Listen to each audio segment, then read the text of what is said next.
Now, this is one of my stories from the multidimensional world or the spirit world, whatever you want to call it. So, I'm asleep and I'm not really sure if I'm in the middle world, the lower world. I know I'm not in the higher world, but I know I'm not in the lower world. So, I guess I'm in the middle world. I'm standing in my yard, I guess. And this is an old story. This ain't new. So I'm standing in my yard and I see this little hole open up. Not really tiny, more like man-sized. And I walk down in it. And as I'm walking down, it's not going straight down. It's kind of going at a slant like that. So this is the flat ground. And then it's kind of going as a slant like that. You know. So I'm going in there. But I guess what I did was I went into a hole that was physically on the earth or on the surface world. But in the physical reality, it probably was only this big. But you got to understand the spiritual world or wherever we go is somewhere different. So anyway, I go down into this hole. And it was a pedestal or something. And they had, I'm guessing, a book or something on it. I don't know. I went to it. Next thing you know, as I'm going to it, I'm about to touch it. Something from behind the entrance of where I just came in, come and just, I feel it like a vibration, like many feet pattering on the ground. But it happened so fast. It wasn't like, it was so quick. It was almost instantaneous, but you know, it wasn't teleportation. Whatever it was moving. It was just fast. And it was just like that. So I'm all alarmed because I feel his presence. So I turn around with the quickness of the spiritual world. And I look and I ain't had time to react because this thing just immediately grabbed me. And when it grabbed me, in the time that it grabbed me, I had enough time to see that it did have a head and a face, but I can't really tell you the description of the face. It was brown, kind of like me, or kind of like an ant. This is why I say it was an ant being. But I know I was interacting with an ant being, and I'm going to get into that. So I see he got 3 arms on the right side, 3 arms on the left side. And, you know, he grabbed me with all of them. He got 2 legs like us. Interesting enough, though, he had on a cape. He didn't have on no clothes. He had on a cape. And it was purple.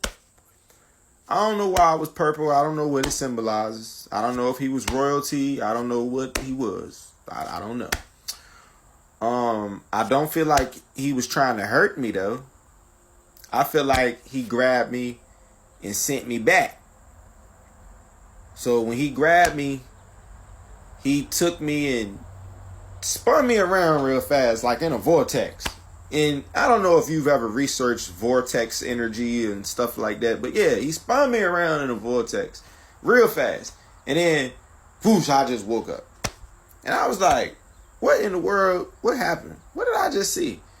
And it was so vivid. I had to go draw it in a sketchbook and stuff at the time. And I drew him out. And, you know, like I said, he didn't have no crown on. He didn't really, like I said, I just remember the brown being. He was like an ant. So, okay. I'm going into my research. I don't know if it was the spirits that directed me to this, the ancestors or what, folks. And I believe my ancestors are more Native American than African descent. I don't really wish to explain why, but I'm going to talk about this right here, right quick. So, the Native American people got stories of ant people all over the place. I don't know if they in my area. I don't know if they can be in my area. I don't know what I experienced. But all I know is they have Native American stories of these ant people or beings that are similar to ants. There are also many abduction stories of people having encounters with praying mantis-like beings. This is real. And what I found interesting in one of the stories from the praying mantis beings was that somebody saw one of them wearing a cape. So what does this cape mean when you see one of these beings wearing that? So was this royalty or something that I experienced in their realm of world? And why me? And why, when the passage opened up, it led me right to some type of podium or book or whatever was there. And when I went to touch it, I guess I wasn't supposed to touch it because it was something sacred to them. And if it was something sacred to them, I wouldn't have wanted to fool with it anyway. I just had human curiosity. I didn't know what I was doing in the spirit world. But tell me how and why I would be just researching and I find stories on ant people. I find documentaries and videos on ant people. I find videos and research on praying mantis insectoid aliens, and somebody in one of their encounters said they saw one that had a cape on. And it was purple. What do the purple cape mean amongst the insectoid beings? And why did I have an encounter like that? Now, I started to come at y'all with some other stories, and I can because I have so many multi-dimensional stories where I'm traveling through dimensions in different places, and I'm interacting with different beings. But to have an experience to where I feel strongly connects with someone else's experience, and I never met these people, and shucks, looking at where I live versus wherever they at, how could the two connect? So to tell you this too, I study shamanism. I know one thing, the animal world is very linked to the spiritual world. The insects, the reptiles, the birds, the mammals, the fish, everything, the plants. Man, we gotta really pay more respect to these little creatures, bigger creatures, and whatever's going on. Because what may seem like something on the physical, which might be insignificant to you because you're a bigger, better being, might hold a lot of spiritual purpose.